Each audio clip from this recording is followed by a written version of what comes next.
Have you ever wondered how a single bill can drastically change the governance of a city?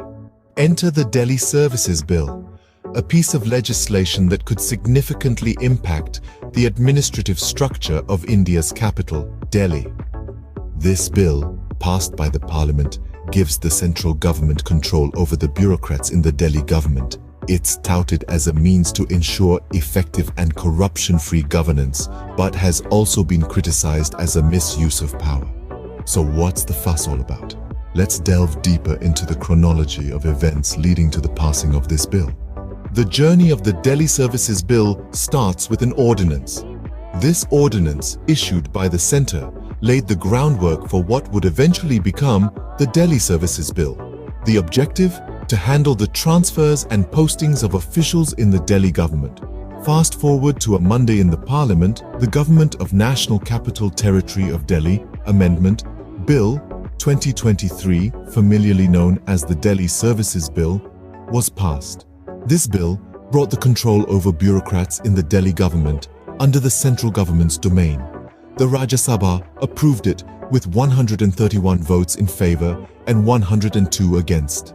Enter Union Home Minister Amit Shah. He proclaimed that this proposed legislation aimed to provide effective and corruption-free governance in the national capital. However, it wasn't all applause and handshakes. The Aam Aadmi Party, or AAP, labelled the bill as a misuse of power. Delhi Chief Minister Arvind Kejriwal went so far as to call it a black day for Indian democracy. The bill was more than just a piece of legislation.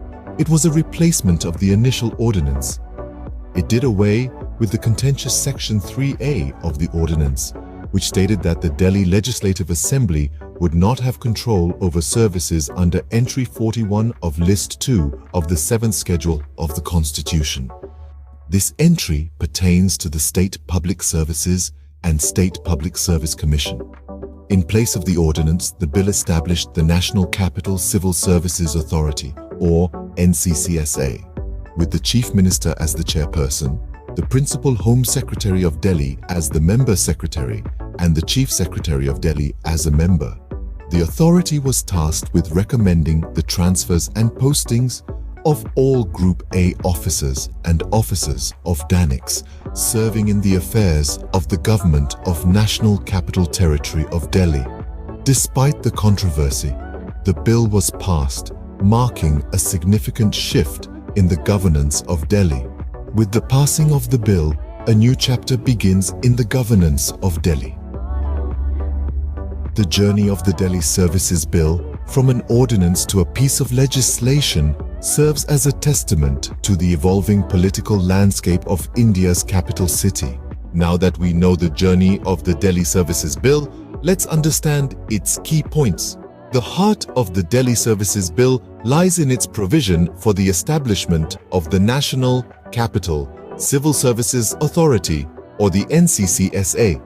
This body will play a crucial role in handling the transfers and postings of all Group A officers and officers of DANIX serving in the affairs of the Government of National Capital Territory of Delhi. The NCCSA will comprise the Chief Minister, who will serve as the chairperson, the Principal Home Secretary of Delhi as the member secretary, and the Chief Secretary of Delhi, who will serve as a member. One of the key changes brought about by this bill is the removal of the contentious Section 3A of the ordinance that previously held the Delhi Legislative Assembly's control over services under Entry 41 of List 2 of the 7th Schedule of the Constitution. This entry pertains to the State Public Services and State Public Service Commission. The bill also sets out clear roles and responsibilities for the NCCSA. It will be the authority's responsibility to recommend the transfers and postings of officials to the Lieutenant Governor. Interestingly, the quorum for the meeting of NCCSA shall be of 2 members, indicating that the meeting can proceed even in the absence of the Chief Minister. The Lieutenant Governor is also bestowed with substantial powers under this bill.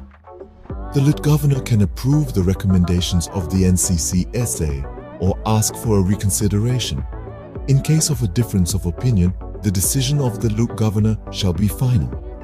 The bill further clarifies that if the Secretary to the Council of Ministers believes a proposal is not in accordance with the provisions of any law, it is their duty to bring it to the notice of the Lieutenant Governor for a decision. As we see, the Delhi Services Bill is set to bring significant changes to the governance of Delhi.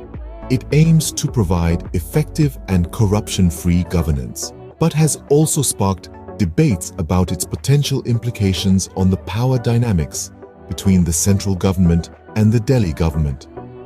Only time will tell the real impact of this bill. As we see, the Delhi Services Bill is set to bring significant changes to the governance of Delhi. The Delhi Services Bill, a document of governance, is now a reality. This legislation, replacing an earlier ordinance, reshapes the control over bureaucrats in the Delhi government. It establishes the National Capital Civil Services Authority, which will recommend official transfers and postings. The bill also changes the dynamics of decision-making, with the Lieutenant Governor having the final say in case of disagreements. The potential impact of this bill on Delhi's governance is significant, instigating changes in power dynamics and bureaucratic control. As the implementation of the Delhi Services Bill unfolds, we'll witness how it shapes the future of Delhi's governance.